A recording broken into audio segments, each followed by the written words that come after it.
አሰላሙ አለይኩም ወራህመቱላሂ ወበረካቱ። ውድና የተከበራችሁ የችጋይ ቤተሰቦች ሰላም ብያለሁ። እንደምናላችሁ። የዛሬ ውሎ እንግዲህ ያው ከፈረሰኛ እስከ እግረኛ እስከ መኪናተኛ ይቀጥላል ማለት ነው። ላይክ፣ ሼር፣ ሰብስክራይብ በማድረግ አብራችሁን ቆዩ። ዳይ ወደ ውሏችን። ዛሬ እንግዲህ እኛ ባለንበት ሰፈር እንደዚህ የተለያዩ ስጦታዎች የሚሰጥበት ልጆች በየቤቱ እየዞሩ የሚቀበሉበት ቀን ነበር። ያው እኔ ደግሞ ይሄን ሰብስቤ መጥቻለሁ ማለት ነው። ሀገራችን ቢሆን አንድ ሱቅ ይከፍታል። እቺ በጣም ትንሿ ናት። ያኔ እኔ መቀበል አልፈለኩም፣ ግድ እንችላለን ከሚሉ ሰዎች ላይ ነው የተቀበልኩት። ግን ፌስታላችሁን እየያዛችሁ ሄዳችሁ እጃችሁን ከዘረጋችሁ ማይሰጥ ሰው የለም። ሁሉም በየደጁ ሆን ብለው አስቦበት ማለት ነው የሀገራችንን ገበያ አስመስሎ ተቀምጧል። ከኛ የተወሰነ ኪሎ ሜትር ራቅ ያለ ሰፈር ናት ይሄርንባት ማለት ነው። ሁሌም ረመዳን ሊገባ 15 ቀን ሲቀረው በየአመቱ እንደዚህ አይነት ማከፋፈል ያደርጋሉ። እንግዲህ ልጆችን ለማስደሰት ይሁን ምን አይነት ባህል ይሁን ባላቅም በአረበኛ ግርጊያን ይባላል።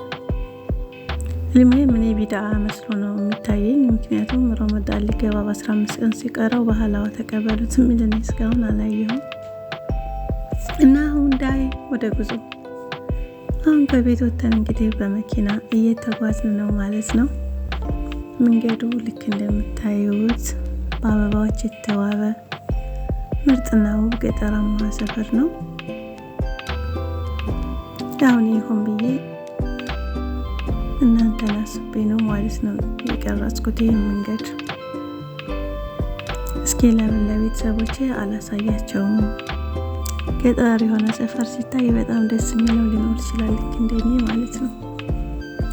በተለይ እኛ የክፍለ ሀገር ልጆች ከጥቅጥቅ ካለ ከተማ ቦታ ይልቅ እንደዚህ መላጣ የሆነ የገጠር ቦታ ያስደስተናል። ምክንያቱም ተወልደንበት ያደግንበት ገጠር ስለሆነ ማለት ነው።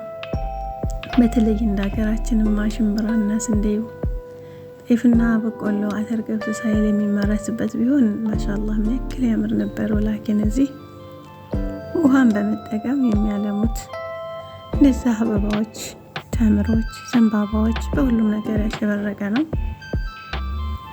እንጂ እንደኛ ሀገር ገበሬ ዘርቶ የሚያመርተው አይደለም። ያ ማለት ደግሞ ዱባይ መሆኑን አትርሱ። አስባችሁታል? አሁንና እንግዲህ የኛ ሰፈር ቤቶች እነዚህን ይመስላሉ። እኛ ሰፈር ስላችሁ ከኛ ሰፈር ራቅ ይላል ትንሽ። እየደረስን ነው ወደ ሰፈሩ። ይኸው ልጆች ተሸክመው ይታያቸዋል። ልጆች ተሸክመው የሚሄዱት እንግዲህ እንደዚህ ደጃቸውን ከፍተው አህለን ወሰህለን ብለው ፈራርሸው ልክ እንደ ገበያ ሱቅ ከሚያቀብሉ ሰዎች እየተቀበሉ ነው ማለት ነው። ሀላዋውን እሺ፣ ሀላዋ፣ ቺፕስ፣ አሲር ምናምን ነገር ብዙ ነገር አለው እና የከረሚላ ዘር እንግዲህ ያው ዛሬ በኬሻ እየተቆጠረ ነው የሚመጣው ማለት ነው። ከየቤቱ ከየደጁ ከየው እንደው ቆይ እስኪ ልጆቹን ላሳያችሁ። ይታያችኋል ይውላው ወሬው እንደዚህ ማለት የተሸከሙት ፌስታል ሁሉ ይታያችኋል አይደለ? ይህ ሁሉ እንግዲህ ያንጠለጠሉት ምንድነው? ከየደጁ እየዞሩ ሀላዋ እየለመኑ ነው ማለት ነው። ልመና አይደለም ግን ሆን ብለው ሊሰጧቸው አስበው ይዘውት የተቀመጡ ነገር ነው። ሁሉም በየደጁ ላይ ሀገራችን ሙስሊም ያልሆኑ ማህበረሰቦች አላቸው መሰለኝ የሆነ ሆ ብለን መጣ ምናምን እያሉ ምንኛው በዓላቸው ላይ እንደው ባላስታውስም ልጅ እያለሁኝ እሰማለሁ እንዳለ የሚቀበሉት ነገር አለ። ብቻ እኔ ከዛ የተዋረሰ አዳቴው ምን ይሆን አላውቅም። የዛሬው እንግዲህ ያው በዛሬ ቀን እንትን እያለ እንደምታዩት ሁሉም ከአንድ ቤት እየዞሩ እንግዲህ እኛ አሁን መኪና ላይ ነው። በነገራችን ላይ እኛም እንወርዳለን፣ የእነሱ ጣፈንታ ይደርሰናል። እየዞርን እነሱ የገቡበት ቤት አይቀረንም ማለት ነው። ትልቅ ነው ትንሽ ነው ሳንል ነው የምንዞረው። እኛ የመዳን ባህሮች ደግሞ ማለት ነው የመዳን ቦዛሮች ግዴታ ልጆቻቸውን ተከትለን መሄድ ስላለብን እንቀዋለላለን ማለት ነው። ተከትለን ብንፈልግም ባንፈልግም ሐራም ነው ብንል ሐላልም ነው ብንል በተቻልነው መጠንቀቃለን። ግን ልጆቻቸውን ተከትለን መጓዛችን አይቀርም ማለት ነው። እናማ እየተመለከታችሁ በቃ ሰፈሯን ያዋት ደስ ትላለች። ጫካ ናት። እሺ እንደዚህ ወደ ተራራው ስትመለከቱ ደግሞ መላጣ ነው የምታዩ ሰው ሁሉ ቁሞ ያለው ማለት ነው። ወንዶቹ ልጆች ነጫጭ ተብ ለብሰዋል። ሴቶቹ ደግሞ የተለያዩ ፍስታኖችን ለብሰው እንደዚህ ፏፈሽ ብለው በየደጁ እየዞሩ ከአንዱ ቤት አንዱ ቤት እየተገባ ሀለዋ እየተወሰደ ነው። ሰምታችኋል። ደጅ ላይ ፈራርሸው ነው ሰዎቹ ራሱ የሚጠብቁት እንጂ ዝም ብሎ በር ዘግተው ምናምን ያሉትን እቃ አይገባም። ጀህዝ ያደረጉት ራሳቸው ውጭ በር ላይ ነው የሚፈርሹት። እና እንግዲህ ያው እኛም እዛ አካባቢ መውረዳችን አይቀርም። ልጆች ብዙ እዚህ ውርውር እያሉ ነው። አያችሁ ተራራው። እዚህ ጋር ደግሞ መዝራ አለ። እዚህ ጋር እንደምታዩት የኛው ደግሞ ዘንብልን ይዞ ከአንደኛው አንደኛው ከል ይላል ማለት ነው። የዛሬው ጎላችን የዛሬው ምሽታችን በነገራችን ላይ ከዘውር በኋላ ነው፣ ከአስር በኋላ ነው። እና በዚህ መልኩ ውን እያሉ ነው እያሉ ነው ልጆቹ። የኛ ጣፈንታ ከዚህ ከመኪናዋ ላይ እስከምንወርድ ነው እንጂ አንድ አይነት ነው፣ ተመሳሳይ ነው። አስባችሁታል? አቤት እኔ ደስ የሚለኝ አረንጓዴ ነገሩ ተምርና ዘንባባው ምናምኑ ማለት ነው። ቤቶቹ ራሱ የገጠር ቤት ስለሆኑ እንደምታያቸው ግንብም ቢሆኑ ያኔ ኢማራት ውስጥ እንደመሆኑ አንፃር ተደራራቢ ቢላ ወይም ተደራራቢ ፎቅ ቤቶችን አናይም። የምድር ቤት ናቸው። እዚህ ሰፈር የምድር ቤቶች ናቸው እንደምታያቸው። ተመልከቱ። ይሄን ኑርላ ማሻአላህ ተባረከላህ። በጣም ነው ደስ የሚሉት። ሀቂቃ ደግሞ አለባበሳቸው ማለት ነው ባህላቸውን በጠበቀ መልኩ ነው። የሆነ ከንዱራ የሴቶች ቀሚስ እና ደግሞ ጸጉራቸው ላይ የሚለብሱት የጸጉር ጌጥ አለ።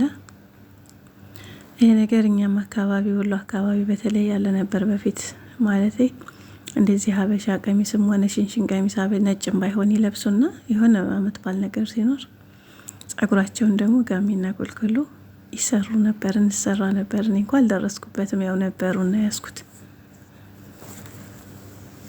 ያ ማለት አንዲት ሴት አንዲት ህፃን መሆኗን ገና ያልደረሰች ደጎባ መሆኗን ማሳያ ይመስለኛልና እዚህም እንደዛ ናቸው። ሸላ እስከሚለብሱ ድረስ ያኔ እስከሚታጀቡ ድረስ ሂጃብ እስከሚለብሱ የሆነ በቃ ጸጉራቸው ላይ የሆነ ከላይ ድንብል አድርገው የሚደፉት የጸጉር ጌጥ አለ ማለት ነው። ይህ በእኛ ወሎ ማለት ወደኛ እንኳ ባይደርስም ወደ ሀርቡ ባቲ ምናምን በይበልጥ ይታወቃል።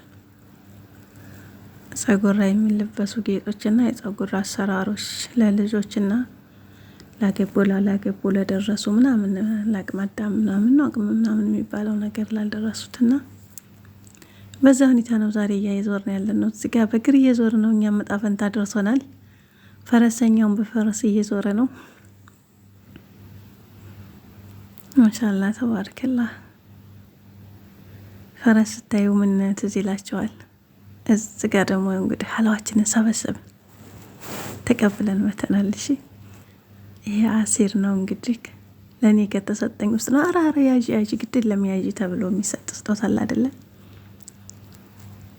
ብትግደረደሩ እንኳ ይሰጧቸዋል። አንዳንዶቹ ደግሞ አይሰጡም። ከብር ሰሆን ይሄ አሲር ነው። ይሄ ደግሞ ውሃ ነው። ለበን በነገራችን ላይ ልጆቹ የሰበሰቡትን ብታዩ ማለት ነው የያዙት ትልልቅ ፌስታል እየሞላ መኪና ውስጥ እየደፉ እየሄዱ ነው እንደገና የሰበሰቡት። ይሄ ድም ብስኩት ነገር ነው፣ የባናና ብስኩት ነገር ማለት ነው በመስጣም ያለው። ይሄም እንደዚሁ እንደ ዱላ ከረሜላ አይነት ነው። አይነቱ ላይ ያለ እንጂ ያው እዚህ ጋር እንግዲህ እጅጌ እየሰበሰበችው ነው ማለት ነው። እዚህ ጋር እንደዚህ ጠጠር ከረሜላዎች አሉ። ደስታ ከረሜላ ነው የምንላቸው በሀገራችን። ትምህርት ቤት ተማሪ እያለን የወላጆች በዓል በሚሆን ጊዜ ደስታ ከረሜላ ኪነት ምናምን የሚባል ነገር አለና ለመሸለም አልቅሰን ነው የምናስገዛው። ደግሞ እኮ አንድ ብር ብዙ እንገዛለን፣ ይገዙልናል ነበር። ዋጋው ግን አልቅሰን ገዝተን እዛ ወላጅ በዓል ላይ ለሚጨፍሩት እንሸለው ነበር ማለት ነው። አይ ልጅነት አያችሁት።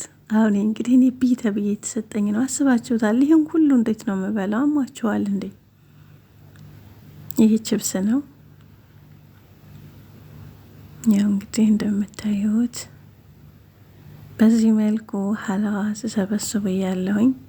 ይህ ልጆቹን ባሳያችሁ ግን በጣም ነው የምትገረሙት። የሌለ ትደነቃላችሁ የምር።